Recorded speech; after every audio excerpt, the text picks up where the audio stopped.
അതായത് പിണറായി വിജയൻ സ്വന്തം ഫേസ്ബുക്കിൽ പോസ്റ്റ് ചെയ്തിരിക്കുന്നതിനകത്ത് നുണകളുടെ അയ്യരുകളിയല്ലേ. അപ്പൊ അത് വായിക്കുന്നവർക്ക് അറിയില്ല ആരാണ് നുണ പറയുന്നതെന്ന്.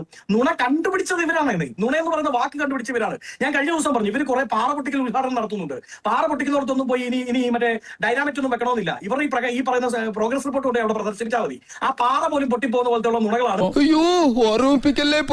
എറണാകുളത്തിരിക്കുന്ന നിങ്ങൾ വയനാട്ടിലെ മുഖ്യമന്ത്രി കൊടുത്ത വീടിന്റെ കഥ പറയാൻ എന്റെ അടുത്ത് വരരുത്.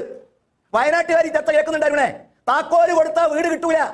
താക്കോലിട്ട് തിരിച്ച് തുറക്കാൻ വാതിൽ വേണം, വാതിലിൽ പൂട്ട് വേണം, അകത്ത് കയറാൻ പറ്റണം, വഴി വേണം, കക്കൂസ് വേണം. എന്താണ് അരുണെ എറണാകുളത്തിരുന്ന് തള്ളിമറിക്കാൻ നിങ്ങൾക്ക് പറയാം. വയനാട്ടിൽ എന്ത് സൗകര്യമാണ് നിങ്ങൾ ഒരുക്കിയത്? ഒരാള് വയനാട്ടിൽ നിങ്ങൾ കൊടുത്ത വീട്ടിൽ കയറി താമസിക്കുന്നുണ്ടോ? പറ, ഒരാൾ കയറി താമസിക്കുന്നുണ്ടോ? തെരഞ്ഞെടുപ്പ് വരുന്നപ്പോ തള്ളിമറിക്കാൻ അതല്ല ഉദ്ദേശം. അരുണിന് അവസരം കിട്ടും. അരുൺ പറ, ഫണ്ട് കെട്ട കഥ പറയാൻ എന്ത് യോഗ്യത അനുരാ നിങ്ങൾക്കുള്ളത്? രക്തസാക്ഷിയുടെ ഫണ്ട്, ഒരു പ്രവർത്തകന്റെ ചോര കാണിച്ച് പിരിക്കുന്ന ഫണ്ട് കട്ട് തിന്ന കഥ BJP ആണോ പറയുന്നത്? ആണോ നിങ്ങൾ പറയുന്നത്?